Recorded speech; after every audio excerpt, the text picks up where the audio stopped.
الحمد للہ رب العالمین والصلاة والسلام علی سید الانبیاء والمرسلین اما بعد۔ یہ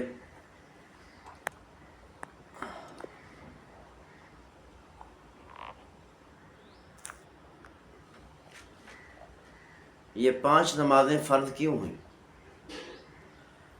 علماء کرام نے فرمایا انسان کی بنیادی 5 ضروریات ہوتی: کھانا، پینا، لباس، مکان اور بیوی۔ جو مسلمان 5 نمازیں ادا کرتا ہے تو وہ مسلمان ان 5 نعمتوں کا شکریہ ادا کرنے والا شمار ہوتا ہے۔ اور بعض علماء کرام نے فرمایا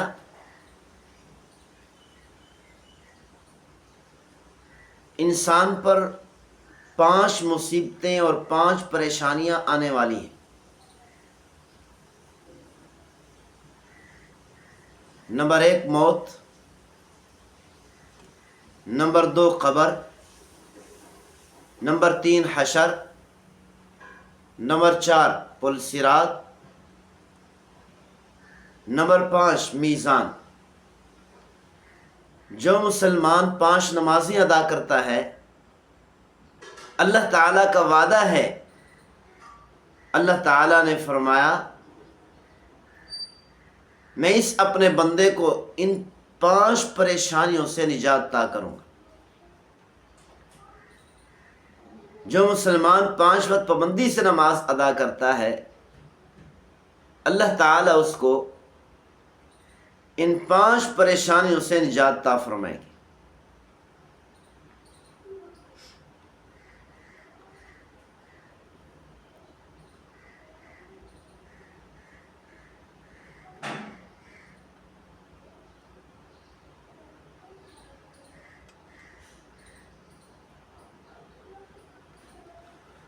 فجر کی نماز فرض کیوں ہوئی؟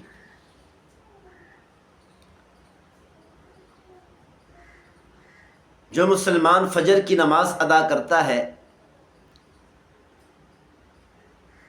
فجر کی نماز ادا کرنے کے بعد سارا دن جتنے کام کرتا ہے، اللہ تعالیٰ فرماتے ہیں میں اس اپنے بندے کی تمام کاموں میں مدد کروں گا۔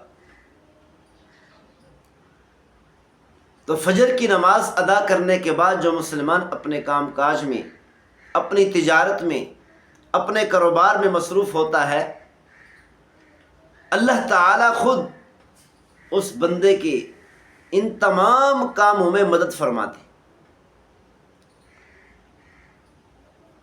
حضرت یوسف علیہ السلام کو ان کے بھائیوں نے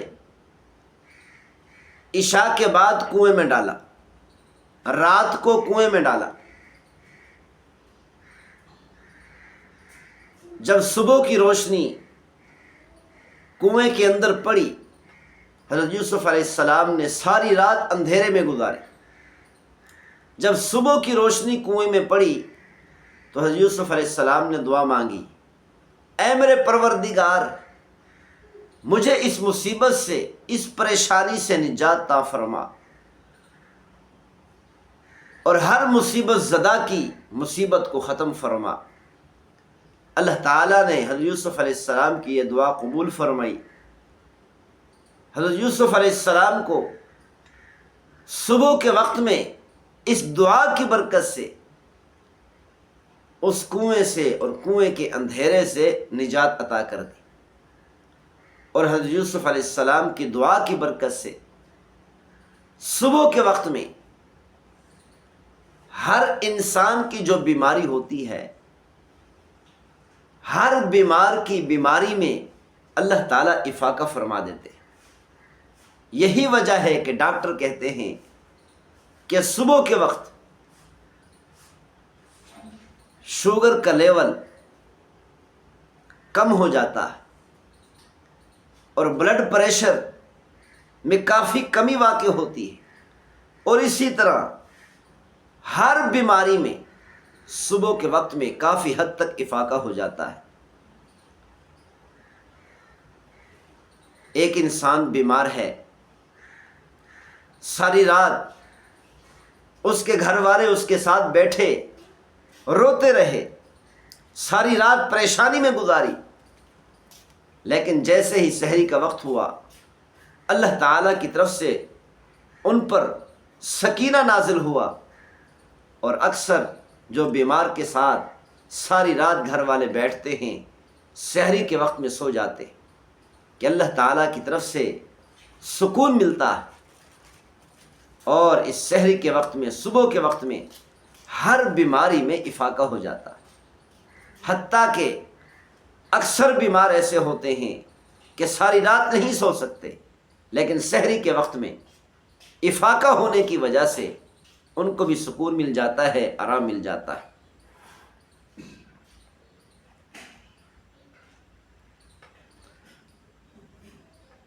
تو اللہ تعالیٰ نے فرمایا جو مسلمان بھی فجر کی نماز ادا کرے گا اس مسلمان کو ہر پریشانی سے، ہر مصیبت سے، ہر کرب سے، ہر بیماری سے نجات عطا کر دوں گا۔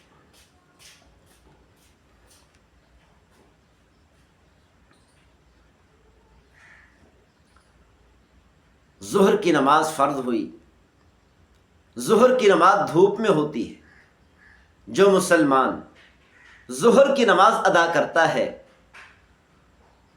اللہ تعالیٰ کا وعدہ ہے کہ اللہ تعالیٰ اس مسلمان کو، اپنے اس بندے کو حشر کے میدان کی دھوپ سے نجات عطا فرمائے۔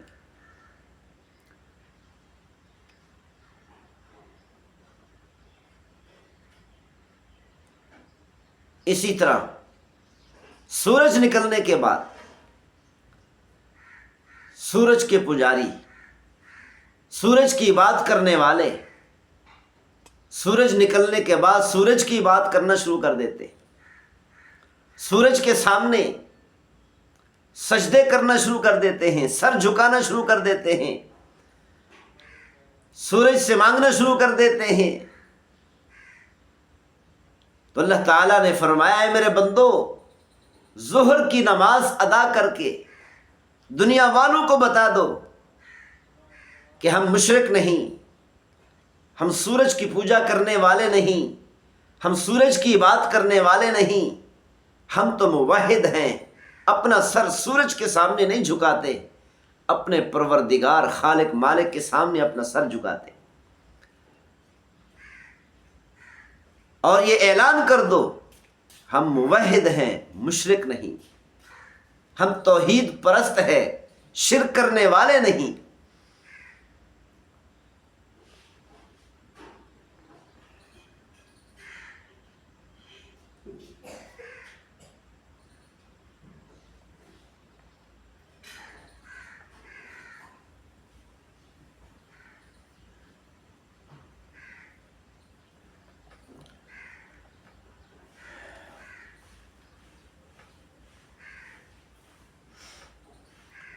عصر کی نماز فرض ہوئی، ہر مسلمان، ہر انسان کے ساتھ دو فرشتے ہوتے ہیں، کرامن کاتبین یعلمون ما تفعلون، دو فرشتے ہوتے ہیں، ایک فرشتہ اچھائیاں لکھتا ہے، نیکیاں لکھتا ہے، دوسرا فرشتہ برائیاں لکھتا ہے۔ اور انسان کے ساتھ جتنے فرشتے ہوتے ہیں صبح کو آتے ہیں عصر تک، اور عصر کے وقت میں صبح والے فرشتے جاتے ہیں اور شام والے فرشتے پہنچتے ہیں، تو عصر کے وقت میں صبح والے فرشتے اور شام والے فرشتے اکٹھے ہو جاتے ہیں، جمع ہو جاتے ہیں۔ تو اللہ تعالیٰ نے فرمایا میرے بندو عصر کی نماز ادا کرو، تاکہ کل قیامت والے دن تمہاری عبادت کی گواہی، تمہاری نیکی کی گواہی اور تمہاری نماز کی گواہی زیادہ سے زیادہ فرشتے دینے والے ہوں۔ کل قیامت والے دن زیادہ سے زیادہ فرشتے تمہاری نمازوں کے، تمہاری عبادت کے گواہ بن سکے۔ اسی لیے عصر کی نماز ادا کرو تاکہ کل قیامت والے دن میں لوگوں کو بتا سکوں، دنیا والوں کو بتا سکوں، انسانوں کو بتا سکوں کہ یہ میرا بندہ وہ بندہ ہے کہ جس کی نماز کی گواہ میرے بہت سارے فرشتے ہیں۔ اسی لیے کل قیامت والے دن میں تمہیں بخش سکوں، نماز ادا کرو عصر کی۔ اور اسی طرح حضرت یونس علیہ السلام نے، حضرت یونس علیہ السلام کو مچھلی نے اللہ تعالیٰ کے حکم سے نگل لیا تھا، اپنے پیٹ میں چھپا لیا تھا، تو عصر کے وقت میں مچھلی نے حضرت یونس علیہ السلام کو اپنے پیٹ سے باہر نکالا۔ مچھلی کے پیٹ میں 3 اندھیرے تھے، پیٹ کا اندھیرا، کالی رات کا اندھیرا اور پانی کا اندھیرا۔ حضرت یونس علیہ السلام نے مچھلی کے پیٹ کے اندر ان 3 اندھیروں میں وقت گزارا۔ اللہ تعالیٰ نے عصر کے وقت میں حضرت یونس علیہ السلام کو ان 3 اندھیروں سے نجات عطا کر دی۔ تو اللہ تعالیٰ نے فرمایا میرے بندو عصر کی نماز پڑھو، عصر کی نماز پڑھنے کی برکت سے میں تمہیں گمراہی کے اندھیرے سے نکال کر ہدایت کی روشنی کی طرف لے آؤں گا، میں تمہیں پریشانیوں کے اندھیروں سے نکال کر، غموں کے اندھیروں سے نکال کر، مصیبتوں کے اندھیروں سے نکال کر میں تمہیں سکون اور اطمینان کے اجالے کی طرف لے آؤں گا۔ عصر کی نماز پڑھنے کی برکت سے میں تمہاری تمام مصیبتیں، تمام پریشانیاں ختم کر دوں گا۔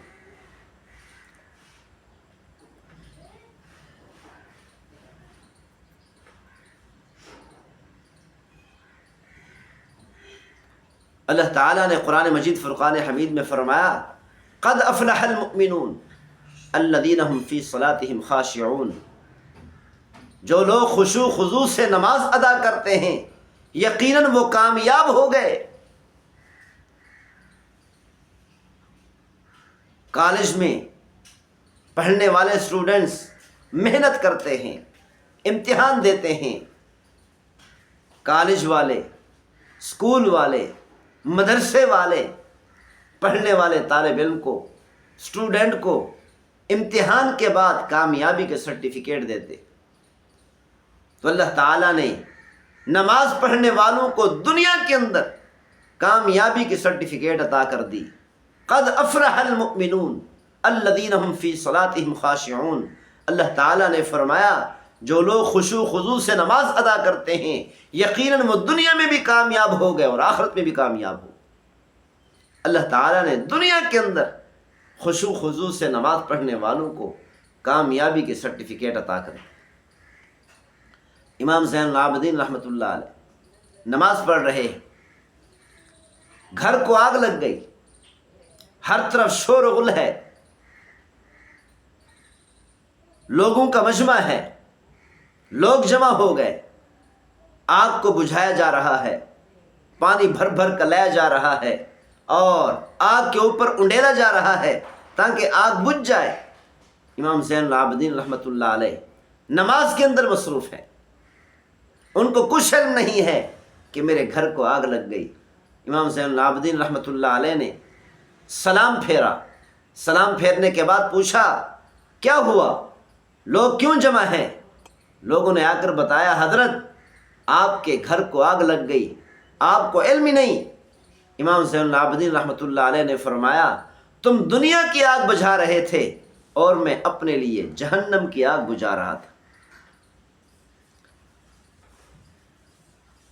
تو امام زین العابدین رحمۃ اللہ علیہ نے قیامت تک آنے والی امت کو بتایا نماز کے اندر خشوع خضوع اس طرح ہوتا ہے، نماز اس طرح خشوع خضوع سے پڑھی جاتی ہے۔ اللہ تعالی ہم سب کو نماز کے اندر خشوع خضوع نصیب فرم۔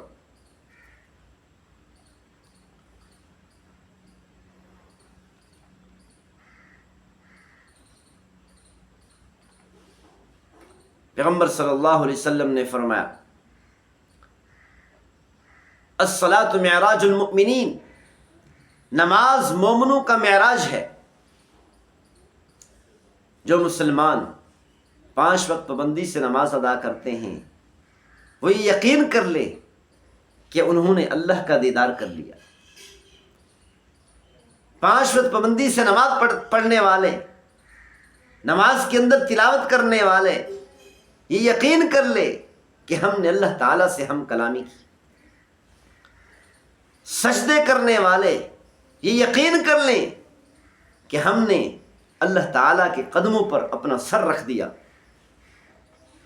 جب مسلمان سجدہ کرتا ہے وہ یقین کر لے کہ میں نے اپنا سر اللہ کے قدموں پر رکھا ہوا ہے۔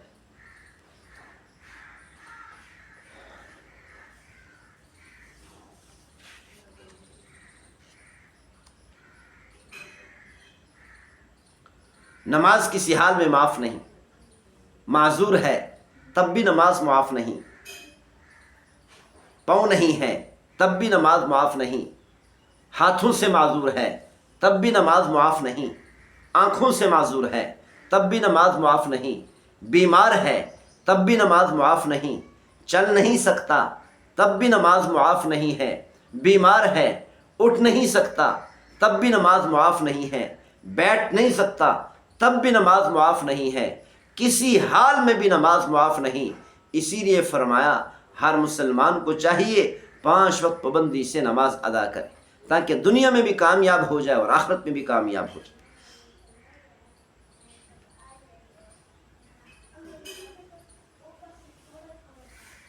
مسجد میں اذان دینا کتنی بڑی سعادت ہے۔ حضرت علی رضی اللہ تعالی عنہ فرمایا کرتے تھے اے کاش کہ میں اپنے بیٹے حسن و حسین کے لیے پیغمبر صلی اللہ علیہ وسلم سے مسجد نبوی کی اذان مانگ لیتا اور میرے بیٹے حسن و حسین رضی اللہ عنہما ساری زندگی مسجد نبوی میں مؤذن بن کر رہتے، مسجد نبوی میں ہر نماز کی اذان دیتے۔ جنگ قادسیہ میں مؤذن زخمی ہو گیا، پیغمبر صلی اللہ علیہ وسلم کے زمانے میں صحابہ اکرام رضوان اللہ علیہم اجمعین میں اذان دینا بہت بڑی سعادت سمجھی جاتی تھی۔ ہر مسلمان کی خواہش ہوتی تھی کہ میں آگے جا کر اذان دوں۔ جنگ قادسیہ میں مؤذن زخمی ہو گیا اور سرداروں میں جھگڑا ہو گیا۔ ایک سردار نے کہا اذان میں دوں گا، دوسرے نے کہا اذان میں دوں گا، تیسرے نے کہا میں اذان دوں گا، چوتھے نے کہا یہ سعادت اذان والی میں حاصل کروں گا۔ سرداروں میں جھگڑا ہو گیا، بالآخر قرعہ ڈالا گیا، جس سردار کے نام قرعہ نکلا اس سردار نے نماز کے لیے اذان دی۔ اذان دینا اتنی بڑی سعادت سمجھی جاتی تھی۔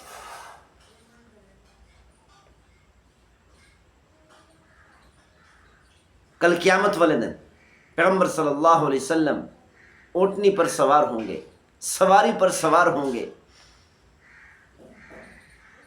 اور اونٹنی کی رسی نیچے گر جائے گی۔ اللہ تعالیٰ فرمائیں گے اے میرے محبوب صلی اللہ علیہ وسلم اس سواری کی ڈرائیونگ آپ نے نہیں کرنی، اس سواری کی ڈرائیونگ کرنے والا کوئی اور آئے گا۔ حشر کے میدان میں سارے لوگ دیکھ رہے ہوں گے، ادھر ادھر متوجہ ہو رہے ہوں گے، ٹکٹکی باندھ کر دیکھ رہے ہوں گے کہ معلوم نہیں اتنی بڑی سعادت کس کو ملے گی۔ ایڑیوں پہ ایڑیاں اٹھا اٹھا کر دیکھ رہے ہوں گے کہ دیکھیں تو صحیح وہ کون سا شخص ہے جو اتنی سعادت مند ہے، جو پیغمبر صلی اللہ علیہ وسلم کی سواری کی ڈرائیونگ کون کرے گا۔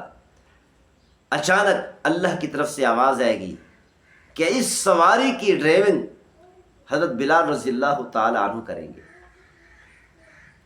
حضرت بلال رضی اللہ تعالی عنہ آگے بڑھیں گے، پیغمبر صلی اللہ علیہ وسلم کی سواری کی رسی پکڑیں گے۔ حضرت بلال رضی اللہ تعالیٰ عنہ آگے پیغمبر صلی اللہ علیہ وسلم سواری پر سوار ہو کر پیچھے پیچھے جا رہے ہوں گے اور اسی حالت میں جنت میں داخل ہوں گے۔ حضرت بلال رضی اللہ تعالی عنہ چونکہ ڈرائیونگ کر رہے ہوں گے، اسی لیے جنت میں پہلے داخل ہوں گے۔ تو اتنی بڑی سعادت کل قیامت والے دن تمام مؤذنوں کے سردار سیدنا بلال رضی اللہ تعالی عنہ کو ملے گی۔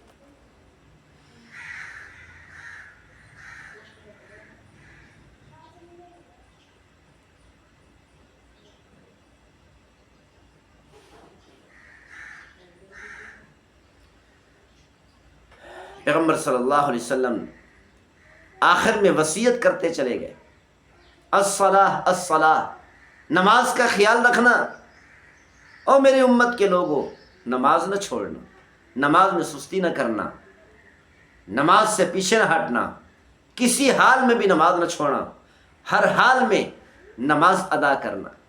اسی لیے ہمیں چاہیے کہ ہم پابندی سے نماز ادا کرنے والے بن جائیں اور 5 وقت پابندی سے خشوع خضوع سے نماز پڑھنے والے بن جائیں۔